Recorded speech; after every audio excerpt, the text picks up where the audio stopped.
ஆண்டவராகிய இயேசு கிறிஸ்துவின் நாமத்தினாலே கர்த்தருடைய கிருபை நம்மேல் இருப்பதினால்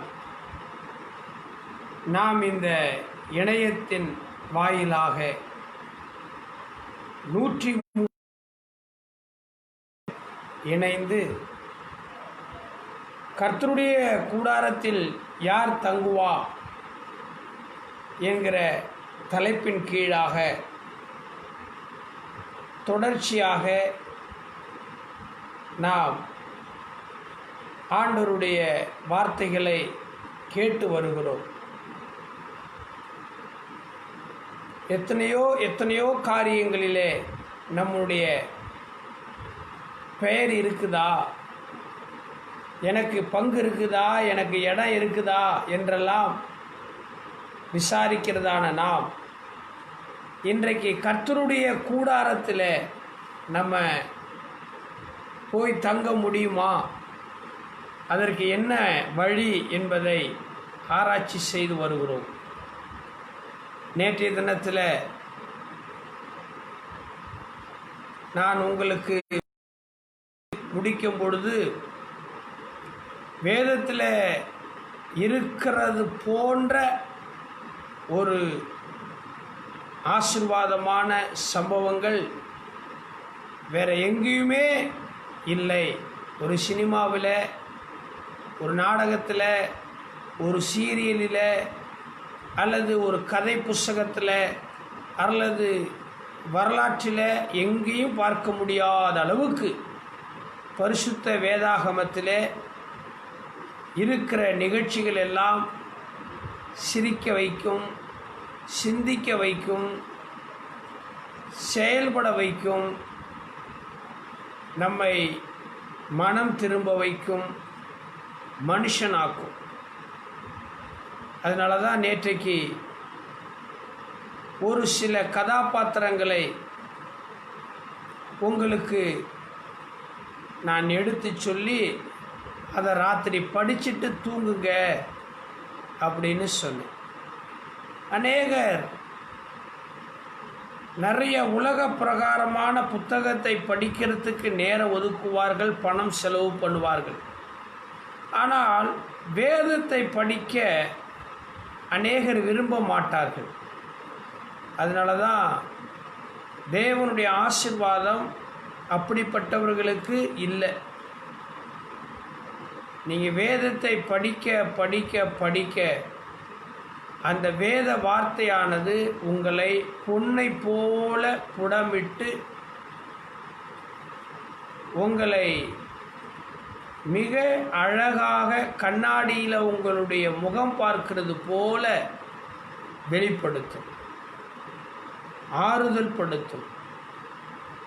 நீங்கள் யார் என்பதை உங்களுக்கு உண்மையாய் சொல்லக்கூடிய ஒன்றே ஒன்று வேதம்தான்.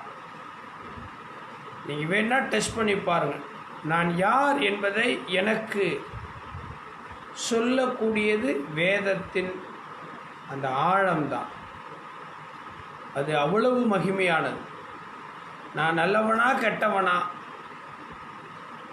நான் யார், நான் எப்படிப்பட்டவன், என்னுடைய வாழ்வு எப்படி, என்னுடைய எதிர்காலம் எப்படி, இவை எல்லாவற்றையும் சொல்லக்கூடிய ஒரே ஒரு மிக பெரிய புஸ்தகம் என்னவென்றால் அது பைபிள். அதை படிக்க நிறைய பேருக்கு மனசு வராது. அதனால் ஆசீர்வாதம் அநேகருக்கு கிடைக்காது. இரவும் பகலும் வேதத்தை தியானமாக இருக்கிற மனுஷன் பாக்கியவான். செய்திக்கு முன்னாடி அநேகர் வந்து சேர்றதுக்கு முன்னாடி மலேசியாவில் இருந்து சீனிவாசன் மற்றும் முத்துக்கருப்பன், சிவா, கிருஷ்ணவேணி போன்றவர்களெல்லாம் பார்த்துக்கிட்டு இருப்பீங்க. மற்றவங்கெல்லாம் வர்றதுக்கு முன்னாடி உங்களுக்கு நான் ஒன்று சொல்கிறேன். டைம் கிடைக்குதோ இல்லையோ, நேரத்தை ஒதுக்கி ஜெபம் பண்ணுங்க, பைபிள் படிங்க. இந்த ரெண்டும் நீங்கள் செஞ்சீங்கன்னா உங்கள் வாழ்க்கையில் எல்லாமே நன்மையாக மாறும். இன்னைக்கு அநேகர் பைபிள் படிக்கிறது கிடையாது. நான் சில நேரத்தில் சில இடங்களில் ஒரு அருமையான நிகழ்ச்சிகளை பார்ப்பேன். ஏழை குடிசை, உடம்பில் ஒரு 10 கிலோ கூட கறி இருக்காது. தாத்தா பாட்டி பிளாட்பாரத்தில் பைபிள் படிக்கிறத பார்க்குறேன், ஜெபம் பண்ணுறத பார்க்குறேன். அவங்களுக்கு நம்மை போல வசதி வாய்ப்பு கிடையாது, அவங்களுக்கு நம்ம போல வீடு வாசல் கிடையாது, அவங்களுக்கு நம்ம போல துணிமணி கிடையாது, அவங்களுக்கு நம்ம போல் பாதுகாப்பெல்லாம் கிடையாது. ஆனால் நம்மக்கிட்ட இல்லாதது அவங்கக்கிட்ட என்ன தெரியுமா? அந்த பைபிளை பத்திரமாப்படுத்தி படிக்கிறத நான் பார்க்குறேன். எங்களுடைய பெரியமேட்டு பகுதியில் கூட அதிகாலையில் 4 மணிக்கு நான் ப்ரேயர் வாக்கு போவேன். 5 மணி 6 மணிக்கு எங்களுடைய அந்த மத்திய சென்னை உட்பட்ட பெரம்பூர், வேப்பேரி அந்த பகுதியில் நான் ஒரு வாக்கிங் நடந்து போவேன்.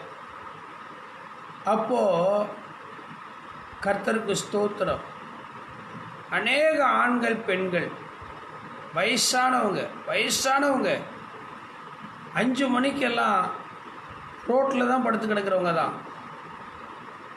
முக்காடு போட்டுக்கிட்டு பெண்கள், முழங்கால் போட்டுக்கிட்டு ஆண்கள், கை ஏந்திக்கிட்டு ஷோம் பண்ணுறத என் கண்ணால் பார்த்தேன். எனக்கு ரொம்ப சந்தோஷமாக இருக்கும். ஆண்டவரே, நான் இந்த அதிகாலை நேரத்தில் ப்ரேயர் வாக்கு போகிறேன். ஒன்று உடம்புக்கு அது ஆரோக்கியத்தை தருகிறது, இன்னொன்று வானமண்டலத்தில் இருக்கிற அந்த பொல்லாத ஆவிகளை கட்டி தேசத்தை, சமூகத்தை, நான் ஊழியம் பண்ணுற என் சபை இருக்கிற சுற்றுப்புறத்தில் வாழ்கிற மக்களுக்கு ரட்சிப்பு, சமாதானம், அசுத்தாவிகள், துஷ்ட கிரியைகள் எதுவும் தேசத்துக்கு எல்லாரும் ஒற்றுமையாக இருக்கணுங்கிறதுக்காக டெய்லி ப்ரேயர் வாக் போவேன். காலையில் போவேன், அப்படி இல்லைன்னா மாலையில் போவேன். அப்போ நான் பார்க்குற காட்சி என்ன தெரியுங்களா? பெரிய பிரபலமானவர்களோ பணக்காரர்களோ இல்லை, ரொம்ப ஏழை தெருவில் உட்கார்ந்து வாழ்கிறவங்க பைபிள் படிச்சுக்கிட்டு இருப்பாங்க. பிரியமானவர்களே, பைபிள் படித்து பாருங்கள். உங்கள் வாழ்க்கையில் நீங்கள் யார் என்பதை உங்களுக்கு காட்டும்.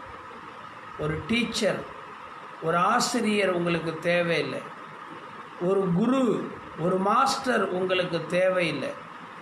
பைபிளை படித்தாலே உங்களுக்கு உங்களை யார் என்று காட்டி கொடுக்கும். சார், பைபிள் படிக்கலாம், ஆனால் எனக்கு புரியலையே. புரிய வேண்டாம்,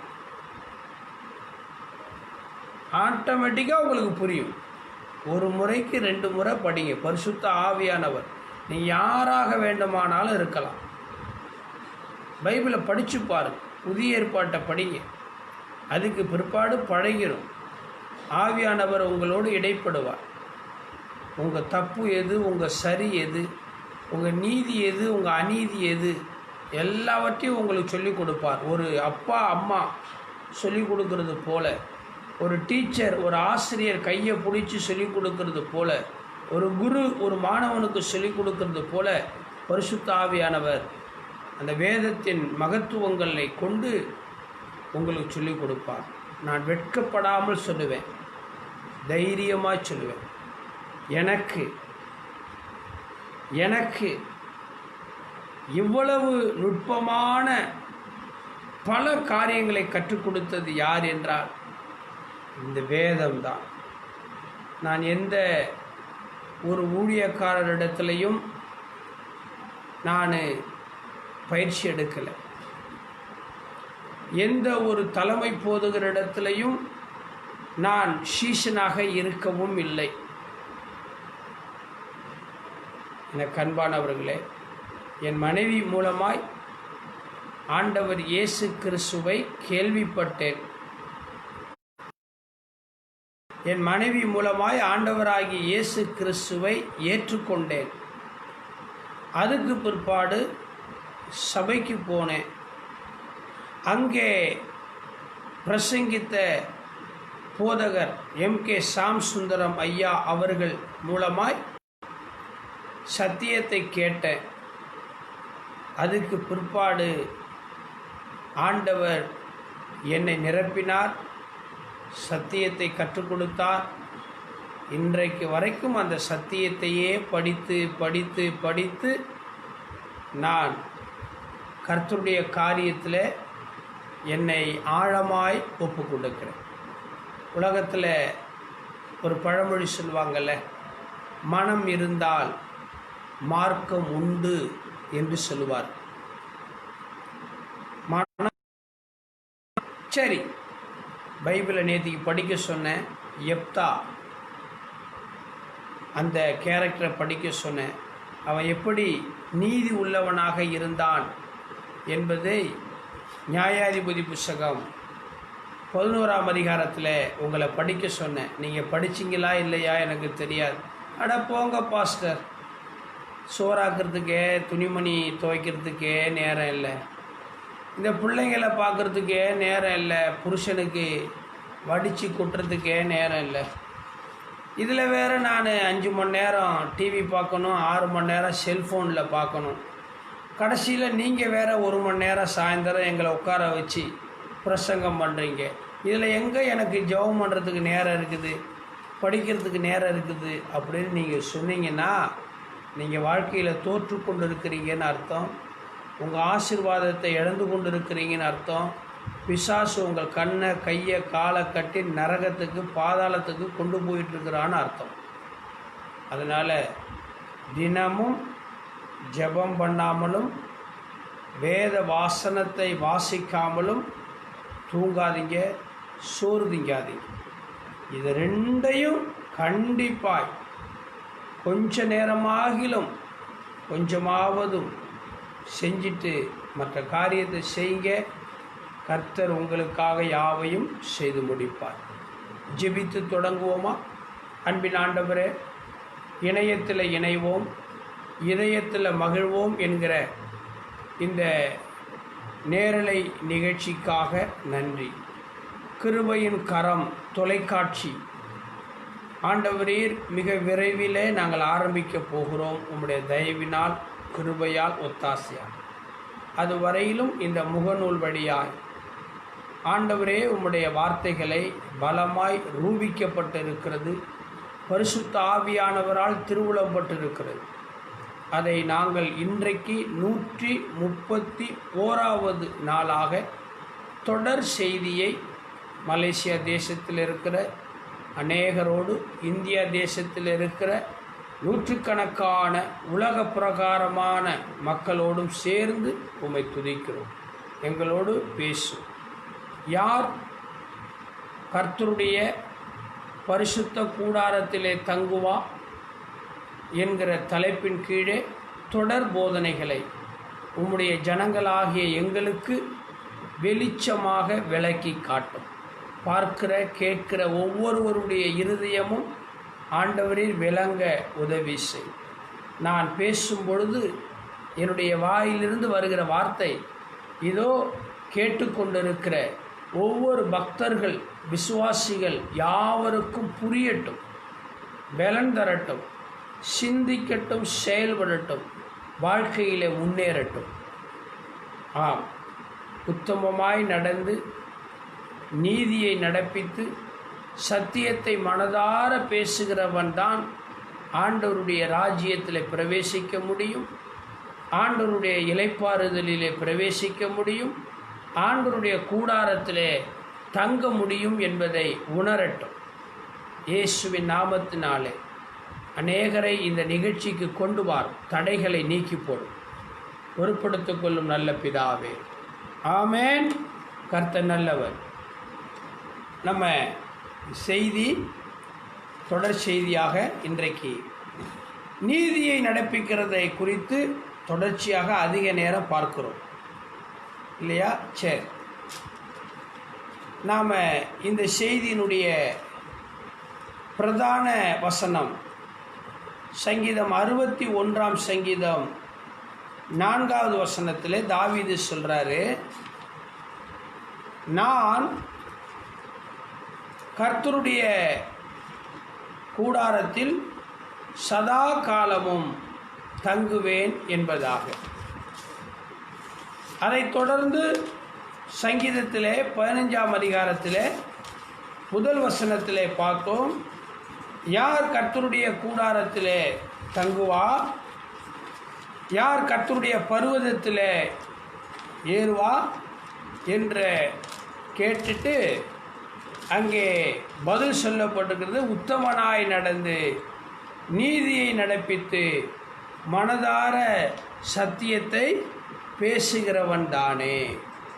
நீதியை நடப்பி பரிசேயருடைய நீதியிலும், அதாவது இந்த உலகத்தில் இருக்கிறவர்களின் நீதியிலும் ஆண்டவருடைய பிள்ளைகளாகிய நம்முடைய நீதி, நியாயம், உண்மை, உத்தமம் அதிகமாக இருக்கணும். குணம் நாடி குற்றம் நாடி அவற்றுள்ளே மிகை நாடி மிக்க கொளல் என்று திருவள்ளுவர் எழுதின குறள் உங்களுக்கு தெரிஞ்சிருக்கும். சரிதா? சரி, இருக்கட்டும். நம்முடைய நீதி பட்ட பகலை போல வெளிச்சமாக இருக்கணும். நேற்றுக்கு நிறைய உதாரணத்தை சொன்னேன் இல்லையா? நீங்கள் அதெல்லாம் கேட்டுட்டு காற்றுல பறக்க விட்டுட்டிங்கன்னா, அதையெல்லாம் கேட்டுட்டு இந்த காதில் வாங்கி இந்த காதில் விட்டுட்டிங்கன்னு சொன்னால் நியாய தீர்ப்பு நாட்களில் வேறு வழியே கிடையாது. நீங்கள் கணக்கு கொடுக்கணும். ஒன்று கேட்காமல் இருந்துருங்க, கேட்டுட்டிங்கன்னா அதன்படி நடந்துருங்க. பொருத்தனை பண்ணாமல் இருங்க. பண்ணிட்டா அது உயிரே போனாலும், நேற்றுக்கு பார்த்தீங்களா எப்தா, நான் ஜெயிச்சா வீட்டுக்கு போவேன், என் முன்னாடி எது வருதோ அதை உங்களுக்கு பலி செலுத்துவான்னா. ஜெயிச்சிட்டான், கர்த்தர் ஜெயிக்க வச்சிட்டாரு, வீட்டுக்கு போகிறான். அப்பா அப்படின்னு ஆசையாக ஒரே ஒரு மகள் ஓடி வர்றான். அவன் அழுகிறான், வேதனைப்படுகிறான். நான் வாயை திறந்து சொல்லிட்டேன், நான் அதை மீறக்கூடாது, நான் உன்னை பலி செலுத்தித்தானே ஆகணும் அப்படிங்கிற அவன் நீதி உள்ளவன் என்பதை காமிக்கிறான். அவளுக்கு பிறந்த மகள், புலிக்கு பிறந்தது பூனையாகுமா? அவளுக்கு பிறந்த பார்த்தீங்களா, எப்தாவுக்கு பிறந்த மகள், ஒரே ஒரு மகள், அவள் சளைத்தவள் அல்ல. அவள் சொல்கிறாள்ல, அப்பா அம்மோன் புத்திரரிடத்தில் நீ ஜெயிக்கிறதுக்கு ஆண்டவர்கிட்ட வேண்டிக்கிட்டு இல்லை, ஆண்டவர் உனக்கு உதவி செய்வார்ல, இந்த காரியத்திலையும் நீ பொருத்தனை பண்ணினில்ல, பலியாக செலுத்தணும்ல, இந்த காரியத்திலையும் ஆண்டவர்கிட்ட நீ கேளுப்பா, உனக்கு ஆண்டவர் செய்வார். இதுதான் புத்தி உள்ள பிள்ளை. விளங்குதா? புலிக்கு பிறந்தது பூனையாகுமா சொல்லுவாங்கள்ல பழமொழி. நான் அடிக்கடி சொல்லுவேன், குணாபாஸ்டர் சர்ச்சி விசுவாசி எப்படி இருக்கணும்? பல பல பல பல பலன்னு இருக்கணும். குப்பையில் போட்டாலும் குண்டு மணி நிறம் மாறாது. தங்கம் தங்கம்தான். என் பிரசங்கத்தை கேட்குற ஒவ்வொருவரும், ஆண்டவரே சொத்தையா சோடையா வீணாக போகிறவங்களாம் இருக்கக்கூடாது. நான் யாருக்கு ஞானஸ்தானம் கொடுத்தேனோ, நான் யாருக்கு சத்தியத்தை போதிக்கிறேனோ, நான் யாருக்கு திருவிருந்து கொடுக்கிறேனோ, நான் யாருக்காக செபிக்கிறேனோ, நான் யாருக்கு பிரதிஷ்டை பண்ணுறேனோ, நான் யாருக்கு கல்யாணம் பண்ணி வைக்கிறேனோ, நான் யாருக்கு என்ன என்ன என்ன செய்கிறேனோ, அவர்கள் எல்லாரும் வித்தியாசமாக இருக்க வேண்டும், தேவனை காண்பிக்க வேண்டும், ஆசீர்வாதமாக இருக்க வேண்டும். தாயை போல பிள்ளை, நூலை போல சேலை, என்னுடைய சாயலிலே நான் மனுஷனை படைப்பேன் என்றார். நீங்களும் நானும் தேவனுடைய சாயலாக இருக்கிறது போல இந்த பிரசங்கத்தை கேட்குற என் அன்புக்குரியவர்களே, நீங்கள் எங்கே நின்னாலும் யாராயிலும் ஒருவர் உங்களை பார்க்கும்போது, எப்பா சுரேஷ் நீ குணா பாஸ்டர் விசுவாசியான்னு கேட்கணும். மலேசியாவில் யாராயிலும் ஒருவர் சீனிவாசனை பார்த்துட்டா, சீனிவாசன் நீங்கள் சென்னையில் குணா பாஸ்டர் சர்ச்சில் போகிறவரா, உங்கள் பாஸ்டர் குணா பாஸ்டரா, அதானே அவரை போலவே நீங்கள் நடக்கிறீங்களே பேசுகிறீங்களே அப்படின்னு சொல்லணும். ஆமென். பேதுரு இயேசுவோடு கூட இருந்தவன், அவனுடைய பேச்சு காட்டு கொடுத்துச்சு. இயேசுவை பிடிச்சிட்டு போயிட்டாங்க சிலுவையில் அறையிறதுக்கு. அப்போ பேதுரு என்ன பண்ணார், பயந்துக்கிட்டு ஓடி வந்துட்டார். அங்கே நெருப்பு போட்டு கொளுத்திக்கிட்டு குளிர் காஞ்சிக்கிட்டு இருந்தாங்க. அங்கே போயிட்டு இவர் என்ன பண்ணார், உட்காந்துட்டார். அப்போ அந்த வழியாக வர்றவங்க போகிறவங்க அதில் ஒரு பெண் கூட, ஏப்பா பேதுரு நீ இயேசுவோடு கூட இருந்தவர் தானே அப்படின்றாங்க. அவன் மறுதளிக்கிறான்.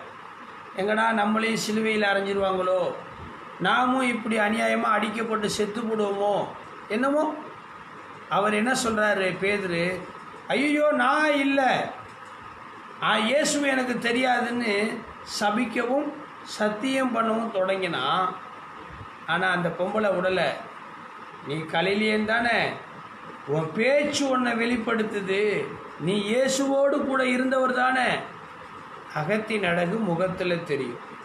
அதனால் குணா பாஸ்டர் சர்ச்சி, குணா பாஸ்டருடைய ஜபம், குணா பாஸ்டர்கிட்ட சத்தியம் கற்றுக்கிட்டேன் அப்படின்னு சொல்லக்கூடியவர்கள் நீங்கள் நீதியை நடப்பிக்க வேண்டும். ஆமென். மயிர் நீப்பின் உயிர் வாழா கவரிமான். எனக்கெல்லாம் சுயமரியாதை ஜாஸ்தி. மதியாதார் வாசலை மிதிக்க மாட்டேன். ஆண்டவர் சுயாதீனமாக இருக்க, அடிமைத்தனத்தில் இருக்கக்கூடாது. ஆகவே உங்களை இந்த நேரத்தில் நான் வாழ்த்தி ஆண்டவருடைய நாமத்தினாலே இந்த செய்திக்கு நேராக கடந்து போகிறேன். வாசிப்போமா? யார் கர்த்தருடைய கூடாரத்தில் தங்குவான்? நீதியை நடப்பிக்கிறவன். பாருங்கள், 1 சாமுவேல் வாசிங்க. 1 சாமுவேல் 24ஆம் அதிகாரம். பிரியமான கர்த்தருடைய பிள்ளைகளே, வாசிக்கலாமா? 1 சாமுவேல் 24வது அதிகாரத்தை எடுத்துக்கொள்வோம். கர்த்தர் நல்லவர். 1 சாமுவேல் 24ஆம் அதிகாரம் 12வது வசனம். 374வது பக்கம். 374வது பக்கம் எடுத்துங்க. 1 சாமுவேல் 24:12 சொல்லுது, கர்த்தர் எனக்கும் உமக்கும், கர்த்தருக்கு ஸ்தோத்திரம், ஆண்டவர் நல்லவர், கர்த்தர் உமக்கும் எமக்கும் நடு நின்று நியாயம் விசாரித்து. எப்படி?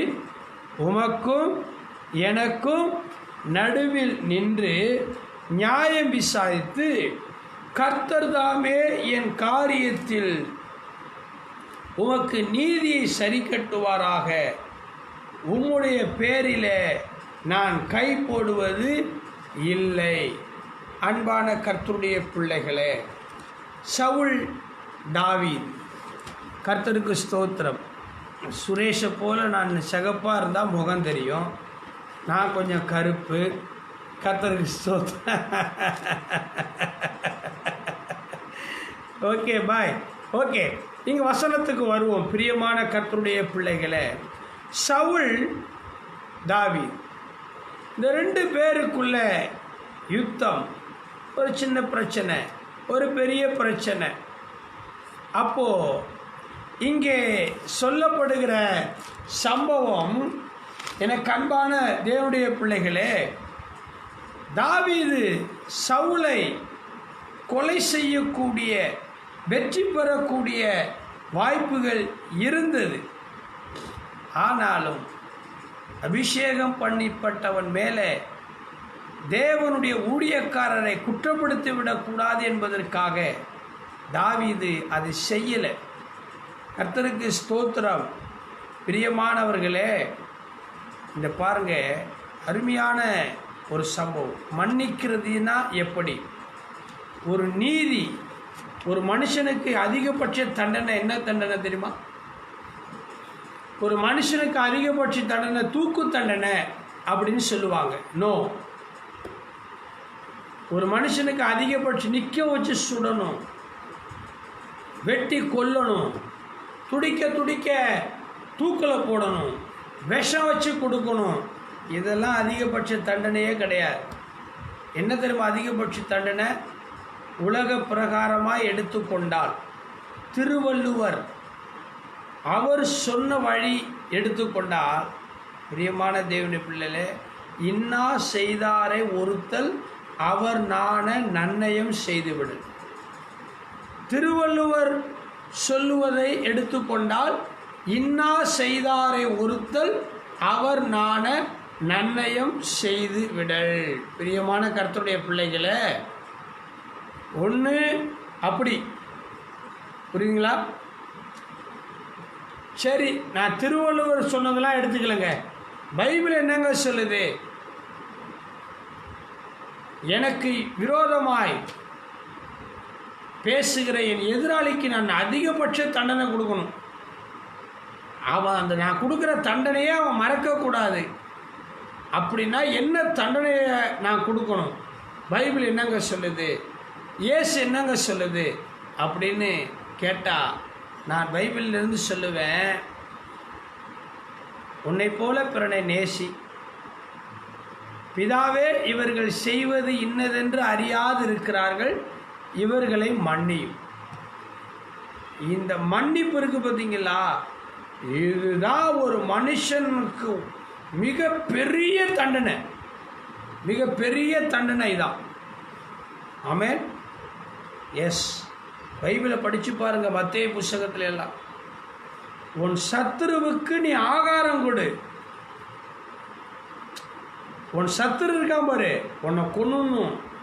நீ நல்லா இருக்கக்கூடாது, நீ வாழக்கூடாது, நீ முன்னேறக்கூடாது, நீ வேலை பார்க்கக்கூடாது, நீ தொழில் பண்ணக்கூடாது, நீ ஆட்டோ ஓட்டக்கூடாது, நீ ஜெபிக்கக்கூடாது, நீ ஊழியம் பண்ணக்கூடாது அப்படின்னு உனக்கு எதிரியாக நினைக்கிறான் பாருங்க.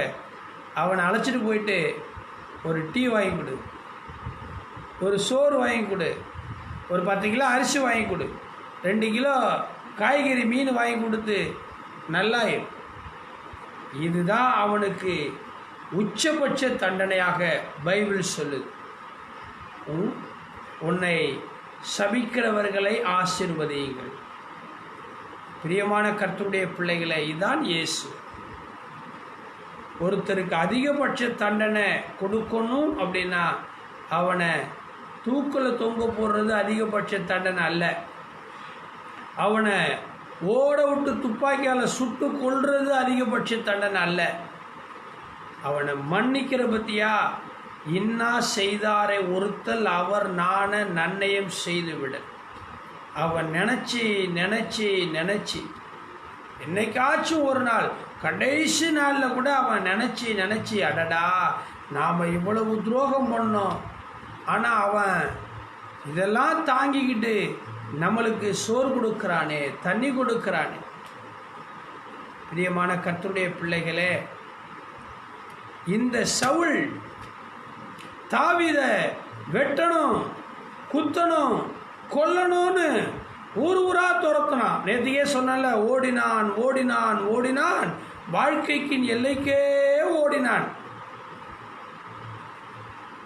ஆனால் ஒரு நாள் அந்த பக்கம் அடிக்கிற காற்று இந்த பக்கம் அடிக்கும்னு சொல்லுவாங்கள்ல, சவுல் ஓடினான், தாவீது ஓடினா, சவுல் துரத்தினான். இப்போ பாருங்க, சவுல் மாட்டிக்கிட்டான். தாவீதுகிட்ட சவுல் ஒரு நாள் வசமாக மாட்டிக்கிட்டான். எப்படி தெரியுமா? 24ஆம் அதிகாரம் 1-2 வசனத்தில் பாருங்க. சவுல் பெலிஸ்தியரை பின்தொடர்ந்து திரும்பி வந்தபோது, இதோ தாவீது எங்கேதியின் வனாந்தரத்தில் இருக்கிறான் என்று அறிவிக்கப்பட்டது. அப்பொழுது சவுல் இஸ்ரவேல் அனைத்திலும் தெரிந்து கொள்ளப்பட்ட 3000 பேரை கூட்டிக் கொண்டு தாவீதையும் அவன் மனுஷரை வரையாடுகள் உள்ள கண்மலை மேடுகளில் தேட போனான்.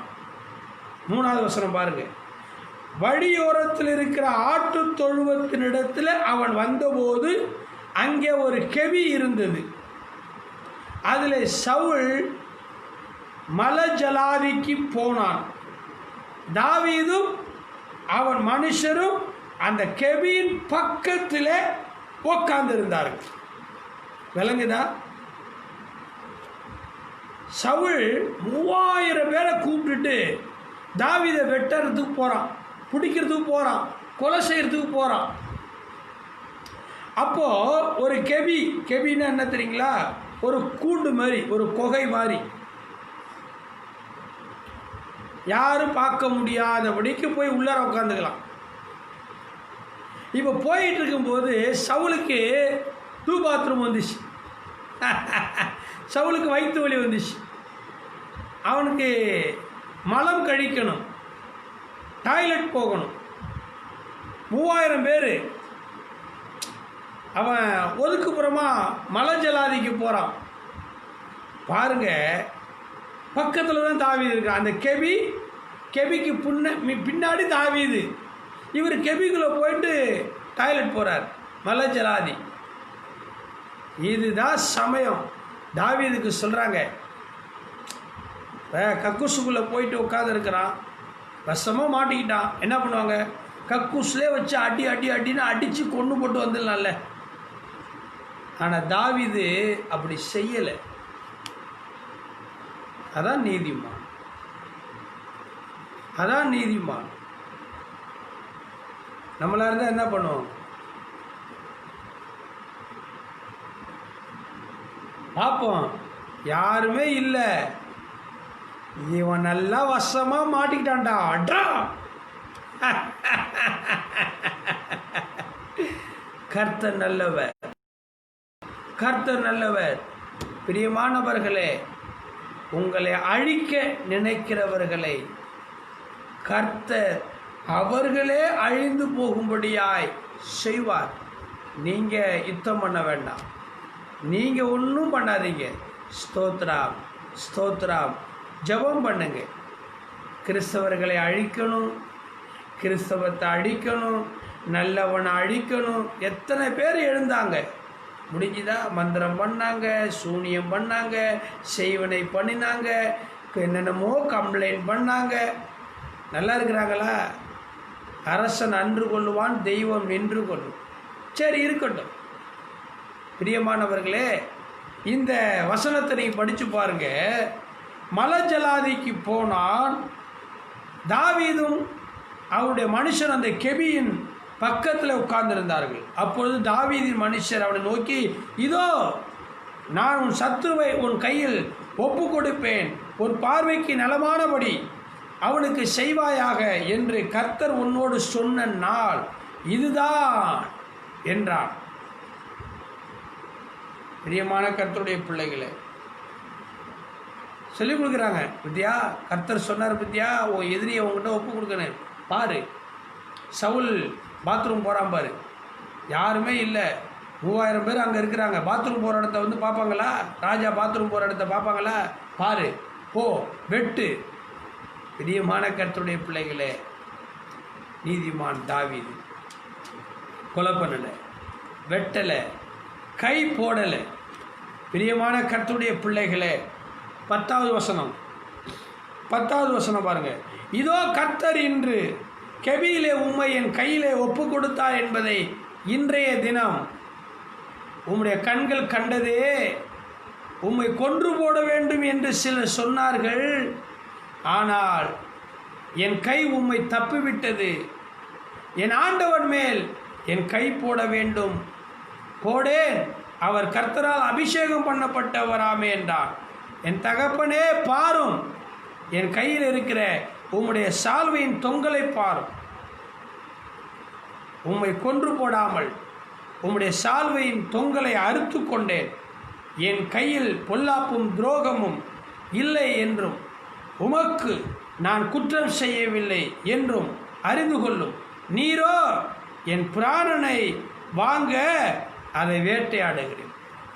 மலஜலாதிக்கு போகும்போது இதுதான் சந்தர்ப்பம், கொண்டு போட்டுன்னு சொல்கிறாங்க.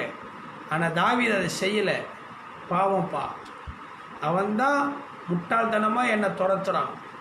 அவன் கர்த்தரால் அபிஷேகம் பண்ணப்பட்டவன். என்னை எப்படி ஆண்டவர் தெரிந்து கொண்டாரோ அவனும் ஒரு சர்ச்சுக்கு போகிறவன், அவனும் ஒரு பாஸ்டர் தான், அவனும் ஆண்டவருடைய பிள்ளை. அவனை தான் முட்டாள்தனமாக என்ன பேசுகிறான், நான் பேசலாமா அப்படின்னு சொல்லி ஒரு கத்தி எடுத்துகிட்டு போயிட்டு அவனுடைய ட்ரெஸ்ஸு, பாத்ரூம் போகும்போது அந்த ட்ரெஸ்ஸை அவனுக்கு தெரியாமலே அந்த ட்ரெஸ்ஸை மட்டும் எடுத்துகிட்டு வந்தான். சொல்கிறான், உன் ட்ரெஸ்ஸில் கொஞ்சோன்னு கட் பண்ணிட்டு வந்தனா உன்னை குத்தி கொண்டு இருக்க முடியாதா? நான் உன்னை கொல்றவன் இல்லை, உன்னை காப்பாற்றுற வேண்டான்னு சொல்கிறான். இதான் நீதி. அண்ணன் எப்போ சாவான், தின்ன எப்போ காலியாகவும் நினைக்கிறாங்க. இல்லை, சொலை இருக்க தோல் இருக்க சொலைய முழுங்குற ஆள் எத்தனையோ பேரை பார்க்குறோமே, டெய்லி பார்க்குறோமே. இன்றைக்கி கூட ஒரு கல்யாணத்துக்கு போனேன். அங்கே ரொம்ப வருத்தமான ஒரு சம்பவத்தை நான் பார்த்தேன். அதுதான் தேவகிருபை ஜெப வீடு வாட்ஸ்அப் குரூப்பில் பதிவு பண்ணியிருக்கிறேன். கர்த்தருக்கு ஸ்தோத்திரம். இப்படியெல்லாம் இருக்கக்கூடாது. அன்பான தேவனுடைய பிள்ளைகளே, நீதி நீதி அங்கே சொல்கிறாரு பாருங்க, 12வது வசனம்.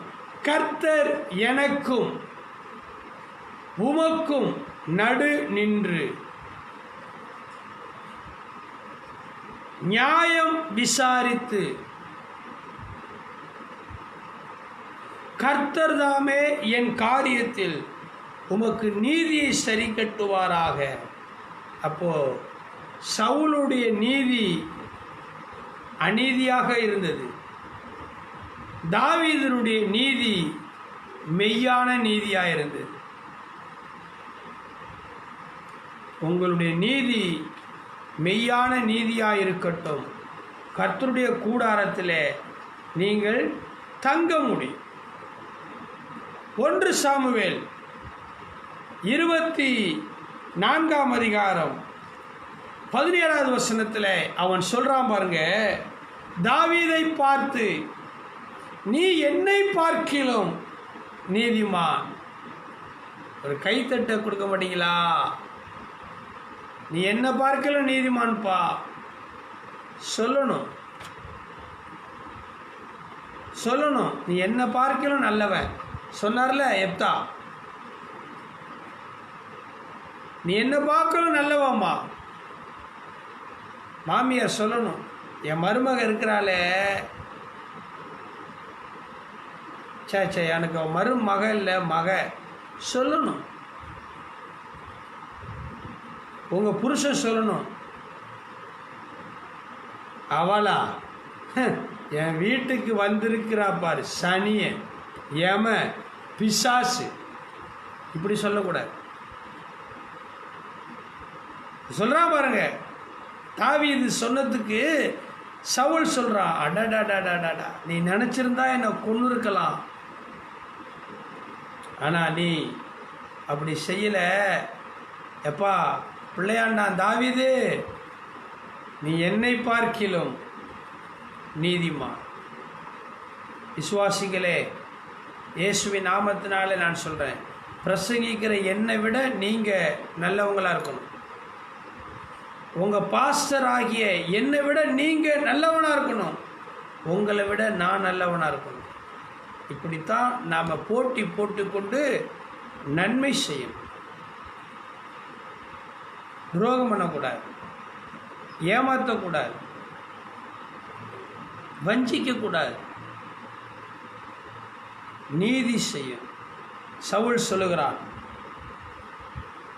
நீ என்னை பார்க்கிலும் நீதிமான், நீ எனக்கு நன்மை செய்தாய், நானோ உனக்கு தீமை செய்தேன், நீ எனக்கு நன்மை செய்ததை இன்று விளங்க பண்ணினாய். பிரியமான கர்த்தருடைய பிள்ளைகளே, செய்வீங்களா? உங்களுடைய நீதி இப்படி தான் இருக்கணும். ஆமென். கர்த்தர் உங்களை ஆசீர்வதிக்கிறார். எனக்கு பயங்கர கோபம் வரும். சுயமரியாதை விட்டு கொடுக்க மாட்டேன். மரியாதர் வாசலை. நான் கிராமத்தில் பிறந்தவன். எங்கள் அப்பா அம்மாலாம் ஒழுக்கம். மெட்ராஸுக்கு வந்து வழி மாறி போச்சு. கரைப்பார் கரைத்தால் கல்லும் கரையும். என் தாய் தகப்பன் அவங்கெல்லாம் ரொம்ப கிராமத்தில் இருக்கிறவங்களாம் ரொம்ப ரொம்ப ஈவு இறக்க குணம் உள்ளவங்க. அவங்கக்கிட்ட கற்றுக்கிட்டது. நான் ரொம்ப கோபம். ஆனால் இயேசுக்கிட்ட வந்த பிற்பாடு அடித்தா கூட சரி ஓகே அடி. அதனால தான் இன்றைக்கி கிறிஸ்தவர்கள் அநேக ஏமாத்துறாங்க, மிரட்டுறாங்க. கிறிஸ்தவர்கள் வீணாக போக மாட்டாங்க. அடி வாங்கிறதுனால கிறிஸ்தவன் கோழை அல்ல. வஞ்சிக்கிறதுனால ஏமாத்துறதுனால கிறிஸ்தவன் கெட்டு போக மாட்டான். மோசஸ் ராஜசேகர் இறந்துட்டார். தேவரூகத்தில் இருக்கிறார். பல பாட்டு இருக்கிறார். அதில் ஒரு பாட்டு இப்படி இருக்கிறார். கிறிஸ்தவனை டிஸ்டர்ப் பண்ணாத, அவனை அசால்ட்டாக எண்ணி விடாத, முட்டி போட்டு ஜெபித்தான் என்றா நீ முதுக காட்டி ஓடிடுவ, அவன் அகலம் அறியாம கால விடாத. இல்லை, கிறிஸ்துவின் நிமித்தமாய், அபிஷேகத்தின் நிமித்தமாய், சத்தியத்தின் நிமித்தமாய் நீதி செய்கிறோம். பரலோகம் போகணுமே, நரகத்துக்கு போயிட்டாங்க இவங்களை போல. அதுக்காகத்தான். சரி, இன்னொரு வசனத்தை வாசிப்போம். இந்த சப்ஜெக்டை இன்னத்தோடு முடிக்கணும். நாளைக்கு வேறு சப்ஜெக்ட் எடுக்கணும். வாசி. 1 சாமுவேல் 26ஆம் அதிகாரம் 23வது வசனம். 1 சாமுவேல் 26:23. கர்த்தர் அவனவனுக்கு அவனவன் நீதிக்கும் உண்மைக்கும் தக்கதாக பலன் அளிப்பாராக. இன்று கர்த்தர் உம்மை என் கையிலே கொடுத்திருந்தும் கர்த்தர் அபிஷேகம் பண்ணினவன் மேல் என் கையை நீட்ட மனதில்லாதிருந்தேன். தாவீது பாருங்க, வாய்ப்பு கிடை சும்மா ஏறி மிதிச்சு போயிட்டே இருக்கிறவங்க உண்டு. காலை வாரிட்டு போயிட்டே இருக்கிறவங்க உண்டு. ஆனால் வாய்ப்பு கிடைச்சிருந்தும் தாவீது நீதியின் நிமித்தமாய் தப்பு பண்ணல. வாய்ப்பு கிடைக்குது, நிறைய வாய்ப்பு கிடைக்குது தப்பு பண்ணுறதுக்கு. லஞ்சம் வாங்க வாய்ப்பு, பொய் சாட்சி சொல்ல வாய்ப்பு, திருடுறதுக்கு வாய்ப்பு, ஏமாத்துறதுக்கு வாய்ப்பு, பாவம் பண்ணுறதுக்கு வாய்ப்பு இருக்குதா இல்லையா? யாருக்கு தெரிய போகுது? நான் பாஸ்டர். யாருக்கு தெரியும்?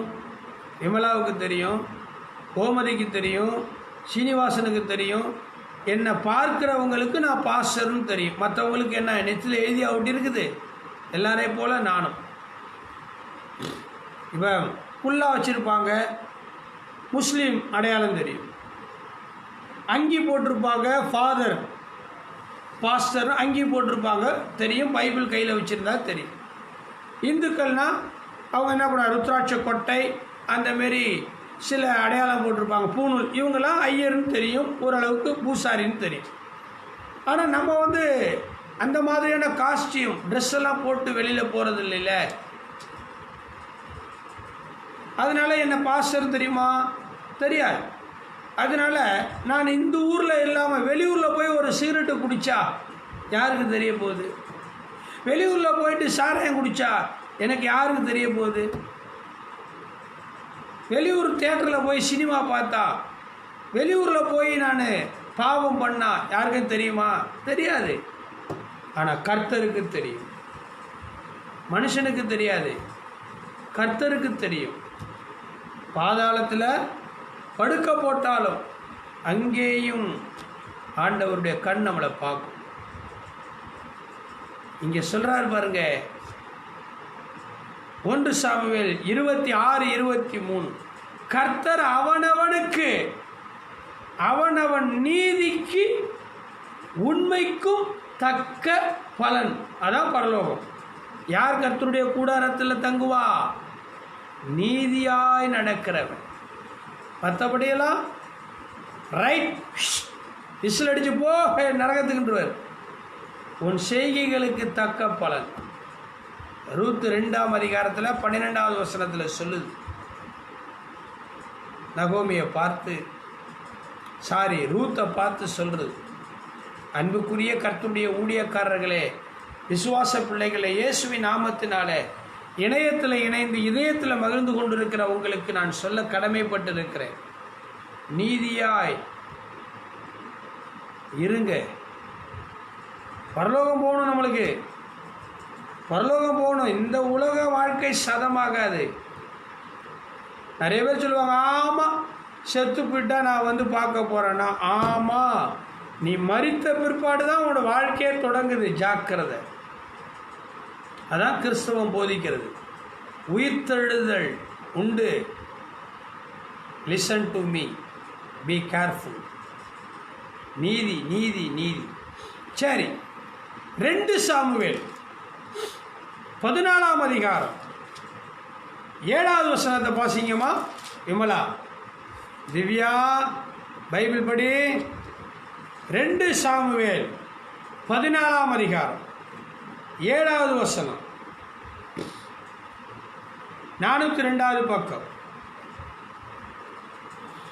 வம்சத்தார் எல்லாரும் உம்முடைய அடியாளுக்கு விரோதமாய் எழும்பி தன் சகோதரனை கொன்று போட்டவனை ஒப்புவி, அவனை கொன்று அவன் சகோதரனுடைய பிராணனுக்காக நாங்கள் அவனை கொன்று போடுவோம், சுதந்திரவனாயினும் அவனையும் அடித்து போடுவோம், அவனையும் அடித்து போடுவோம் என்கிறார்கள். இப்படி என் புருஷனுக்கு பேரும் நீதியும் பூமியின் மேல் வைக்கப்படாதபடிக்கு எனக்கு இன்னும் மீதியாயிருக்கிற பொரியையும் அவித்து போட மனதாயிருக்கிறார்கள் என்றான். பிரியமானவர்களே, ராஜா கிட்ட போயிட்டு ஒரு தாய் சொல்கிறா, இப்படியெல்லாம் நடக்குது. என் பிள்ளைங்களெல்லாம் கொலைகாரனாக ஆக்க பார்க்குறாங்க, அக்யூஸ்டாக ஆக்க பார்க்குறாங்க. ஒரு விதவை தாய் போயிட்டு ராஜா கிட்ட சொல்கிறார், பிரியமான கர்த்தருடைய பிள்ளைகளே, எவ்வளவு பேர் உங்களை தூண்டி விட்டாலும், அடி, வெட்டு, குத்து, கொலை நான் பார்த்துக்கிறேன், நான் பணம் செலவு பண்ணுறேன், போலீஸை நான் பார்த்துக்கிறேன், வக்கீலை பார்த்துக்கிறேன், பெயில் எடுக்கிறேன். தயவு செய்து சொல்கிறேன், சமூக விரோத போக்கை நாம் ஒரு நாளும் செய்யக்கூடாது. நீதியாய் இருப்போம். அப்போ தான் ஆண்டவருடைய ராஜ்யத்தில் பிரவேசிக்க முடியும். பிரைஸ் தி லார்ட், அல்லேலூயா. இன்னொரு வசனத்தை சொல்லட்டா? 1 ராஜாக்கள் 3ஆம் அதிகாரம். பிரியமான கர்த்தருடைய பிள்ளைகளே, 1 ராஜாக்கள் 3வது அதிகாரம் எடுத்துக்கொள்ளுவோம். கர்த்தருடைய நாமத்தினாலே நான் உங்களை வாழ்த்துகிறேன். 1 ராஜாக்கள் 3வது அதிகாரத்திலே 6வது வசனம், பக்கம் 426வது பக்கம். எடுத்துட்டீங்களா? அங்கே என்ன சொல்லுது? அதற்கு சாலமோன், நான் வசனத்தை மட்டும் வாசிக்கிறேன்.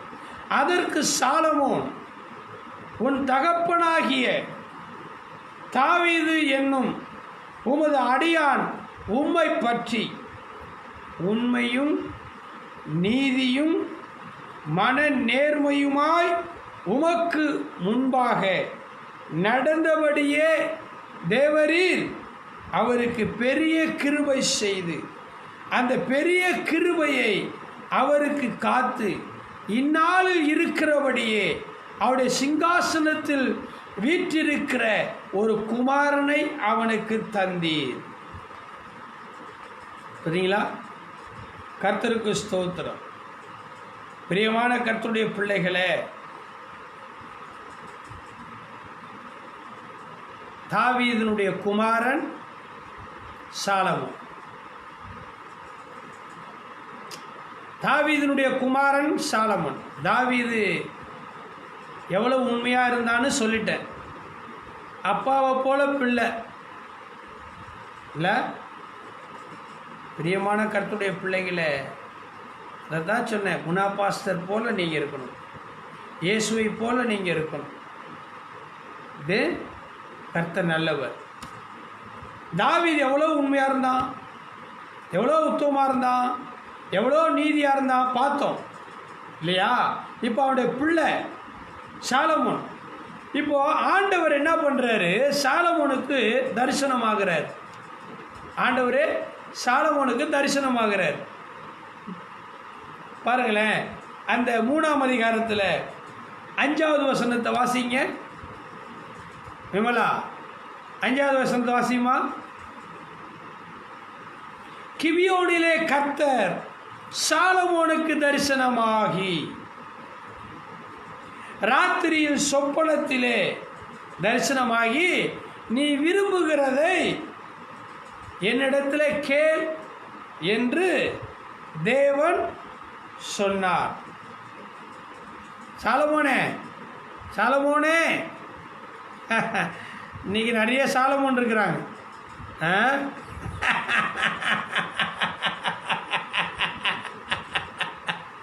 கர்த்தருக்கு ஸ்தோத்திரம். சாலமோனே, நீ விரும்புகிறத கேளுப்பா. அப்போ ஆண்டவர்கிட்ட சாலமோன் கேட்குறான், எங்கள் அப்பா எவ்வளோ நீதியாக இருந்தார். சவுலுங்கிற ராஜா எங்கள் அப்பாவை கொலை பண்ண வந்தார். ஆனால் எங்கள் அப்பா அந்த பாதகமான செயலை செய்யலை.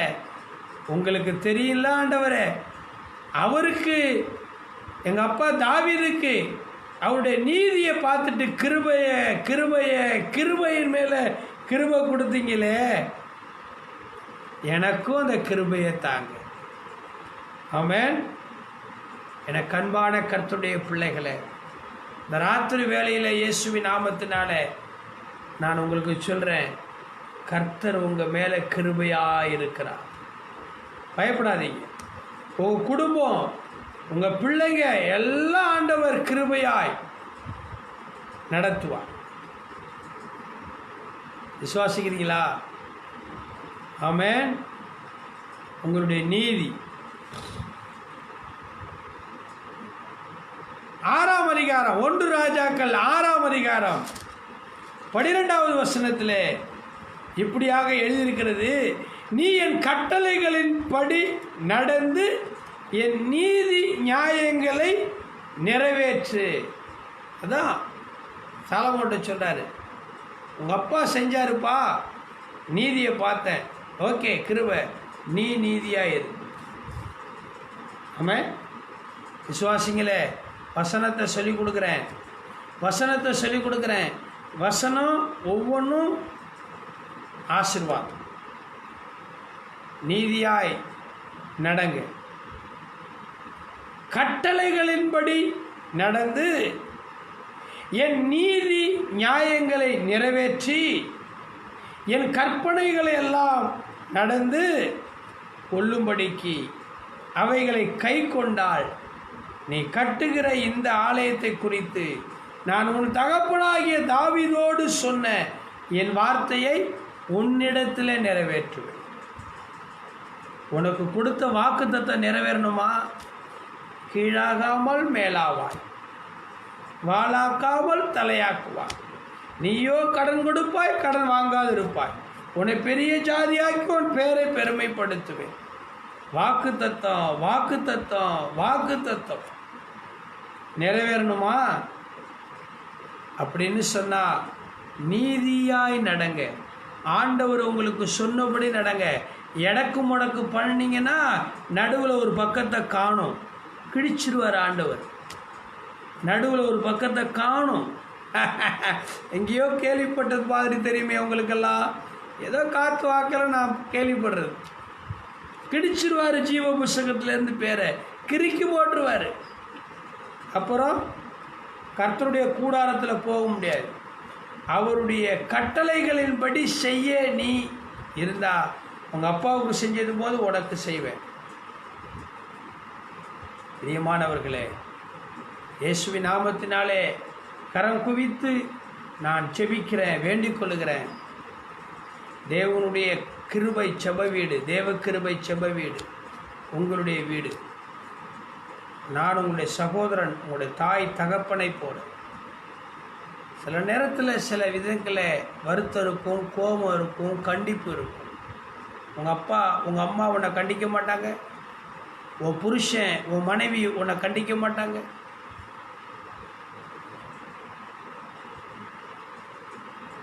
தகப்பனுடைய சிக்ஷையை புத்திரர்கள் ஏற்றுக்கொள்ள வேண்டும். பிரம்பை கையால் எடுக்காத தகப்பன். ஓகே, யார் கர்த்தருடைய கூடாரத்திலே தங்குவான் என்கிற தொடர் பிரசங்கத்தில் இன்றைக்கு நீதியை நடப்பித்தல் என்பதை குறித்து பேசியிருக்கிறேன். இன்னும் பல பல வசனங்கள் இருந்தாலும் போதும். நாளைக்கு சத்தியத்தை பேசுகிறதை குறித்து பார்ப்போம். ஆமென். கர்த்தர் நல்லவர், அவருடைய கிருபை என்றும் உள்ளது. யார் கர்த்தருடைய கூடாரத்தில் தங்குவா? கோமதி,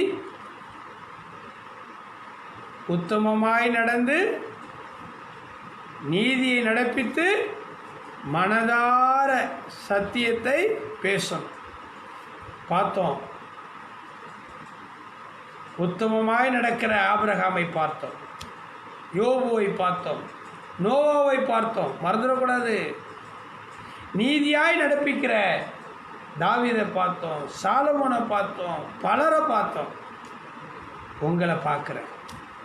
நாளைக்கு சத்தியத்தை பேசுகிற சப்ஜெக்டை பார்க்க போகிறோம். ஆண்டவர் ஆசீர்வதிக்க போகிறார். Okay, God bless you. இரவு சமைச்சு நல்லா சாப்பிடுங்க. கர்த்தர் உங்களை ஆசீர்வதிப்பார். தொடர்ந்து ஜெபம் பண்ணுங்க. நாளைக்கு காலையில் 10 மணிக்கு சபையில் ஆராதனை நடக்கும். ஞாயிற்றுக்கிழமை 7 மணிக்கு உள்ளூர் பிரமுகர்களுக்கு ஆராதனை நடக்கும். தொடர்ந்து நேரலை அந்தந்த நேரத்தில் நடக்கும். கர்த்தர் உங்களை ஆசீர்வதிப்பார். மலேசியா இருக்கிறவங்க எல்லாம் ஜூமில் நாளைக்கு ஒரு பட்டிமன்றம் இருக்குது, பாருங்கள். விமலாவுக்கு ஜூம் சொல்லி கொடுத்தேன், கோமதிக்கும் சொல்லி கொடுத்தேன், சீனிவாசனுக்கும் சொல்லி கொடுத்தேன். நாளைக்கு 3 மணிக்கு ஒரு பட்டிமன்றம் இருக்குது. நீங்கள்லாம் பார்த்தீங்கன்னா மலேசியாவில் இருந்து இவங்கெல்லாம் பார்க்குறாங்கன்னு சொல்லும்போது எனக்கு ஒரு மகிழ்ச்சி இல்லையா?